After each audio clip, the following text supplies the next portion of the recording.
চাপৰি থাকিলে মেঘ আঁতৰি নাযায়, মেঘ থাকিবই।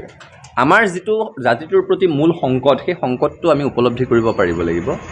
মই পুনৰ কৈছোঁ, অবৈধ বিদেশীৰ অবাধ প্ৰব্ৰজন আৰু নিয়ন্ত্ৰণহীন জনসংখ্যাৰ বিস্ফোৰণে অসমত খিলঞ্জীয়া মানুহক সংখ্যালঘুত পৰিণত কৰিছে।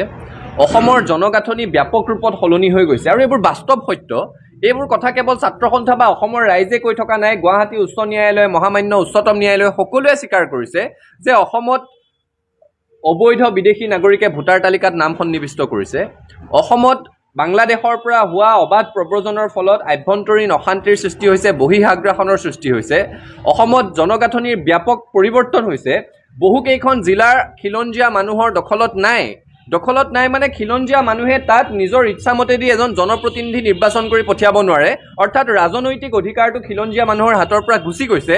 এইখন হৈছে অসমৰ বাস্তৱ প্ৰতিচ্ছবি। আৰু এতিয়া তেনে কোনো সংগঠনৰ নেতাই আমাক ভাবুকি দিব পৰা হৈছে, মুকলিকৈ আহ্বান জনাব পৰা হৈছে যে তেওঁলোকে অসমীয়া ভাষাটো লোকপিয়লত মাতৃভাষা হিচাপে নিলিখে। নালাগে লিখিব। তেওঁলোকৰ এই ব্লেকমেইলিংটোৰ পৰা আমি ঊৰ্ধত যাব লাগিব। আজি নহ'লেও এটা দশক দুটা দশকৰ পিছত হ'লেও অসমত অসমীয়া ভাষী মানুহ সংখ্যালঘুত পৰিণত হ'বতো সঁচা কথা, কাৰণ জনসংখ্যা নিয়ন্ত্ৰণত আমি তেওঁলোকক বলে নোৱাৰোঁ।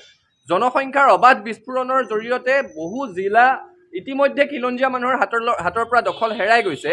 তেনে প্ৰেক্ষাপটত অসমীয়া ভাষাটোক, অসমীয়া মানুহ সংখ্যালঘু হৈ গ'লেও যাতে চিৰকালৰ কাৰণে অসমত ৰাজ্য ভাষা হৈ থাকে, তেনে চিন্তনেৰে সৈতে আমি আগবাঢ়িব লাগিব। তাৰ কাৰণে সংবিধানৰ সংশোধন লাগিব। ৬ নং দফা সমিতিয়ে যি প্ৰতিবেদন দিছে, সেই প্ৰতিবেদনৰ পৰামৰ্শ আখৰে আখৰে কাৰ্যকৰী হ'ব লাগিব আৰু অসমৰ ৰাজ্য ভাষা আইনখনক সাংবিধানিক মৰ্যাদা দি চিৰকালৰ কাৰণে সুৰক্ষিত কৰিব লাগিব। চাপৰি থাকিলে মেঘ আঁতৰি নাযায়, মেঘ থাকিবই। আমাৰ যিটো জাতিটোৰ প্ৰতি মূল সংকট, সেই সংকটটো আমি উপলব্ধি কৰিব পাৰিব লাগিব। মই পুনৰ কৈছোঁ, অবৈধ বিদেশীৰ অবাধ প্ৰব্ৰজন আৰু নিয়ন্ত্ৰণহীন জনসংখ্যাৰ বিস্ফোৰণে অসমত খিলঞ্জীয়া মানুহক সংখ্যালঘুত পৰিণত কৰিছে। অসমৰ জনগাঁথনি ব্যাপক ৰূপত সলনি হৈ গৈছে আৰু এইবোৰ বাস্তৱ সত্য। এইবোৰ কথা কেৱল ছাত্ৰ সন্থা বা অসমৰ ৰাইজে কৈ থকা নাই। গুৱাহাটী উচ্চ ন্যায়ালয়, মহামান্য উচ্চতম ন্যায়ালয় সকলোৱে স্বীকাৰ কৰিছে যে অসমত অবৈধ বিদেশী নাগৰিকে ভোটাৰ তালিকাত নাম সন্নিৱিষ্ট কৰিছে। অসমত বাংলাদেশৰ পৰা হোৱা অবাধ প্ৰব্ৰজনৰ ফলত আভ্যন্তৰীণ অশান্তিৰ সৃষ্টি হৈছে, বহিঃআগ্ৰাসনৰ সৃষ্টি হৈছে। অসমত জনগাঁথনিৰ ব্যাপক পৰিৱৰ্তন হৈছে। বহুকেইখন জিলাৰ খিলঞ্জীয়া মানুহৰ দখলত নাই মানে খিলঞ্জীয়া মানুহে তাত নিজৰ ইচ্ছামতেদি এজন জনপ্ৰতিনিধি নিৰ্বাচন কৰি পঠিয়াব নোৱাৰে, অৰ্থাৎ ৰাজনৈতিক অধিকাৰটো খিলঞ্জীয়া মানুহৰ হাতৰ পৰা গুচি গৈছে। এইখন হৈছে অসমৰ বাস্তৱ প্ৰতিচ্ছবি। আৰু এতিয়া তেনে কোনো সংগঠনৰ নেতাই আমাক ভাবুকি দিব পৰা হৈছে, মুকলিকৈ আহ্বান জনাব পৰা হৈছে যে তেওঁলোকে অসমীয়া ভাষাটো লোকপিয়লত মাতৃভাষা হিচাপে নিলিখে। নালাগে লিখিব। তেওঁলোকৰ এই ব্লেকমেইলিংটোৰ পৰা আমি ঊৰ্ধত যাব লাগিব।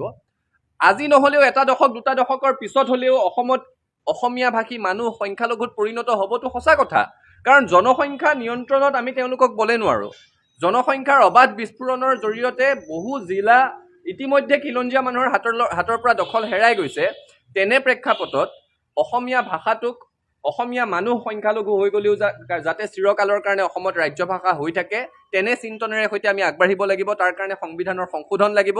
৬ নং দফা সমিতিয়ে যি প্ৰতিবেদন দিছে, সেই প্ৰতিবেদনৰ পৰামৰ্শ আখৰে আখৰে কাৰ্যকৰী হ'ব লাগিব আৰু অসমৰ ৰাজ্য ভাষা আইনখনক সাংবিধানিক মৰ্যাদা দি চিৰকালৰ কাৰণে সুৰক্ষিত কৰিব লাগিব।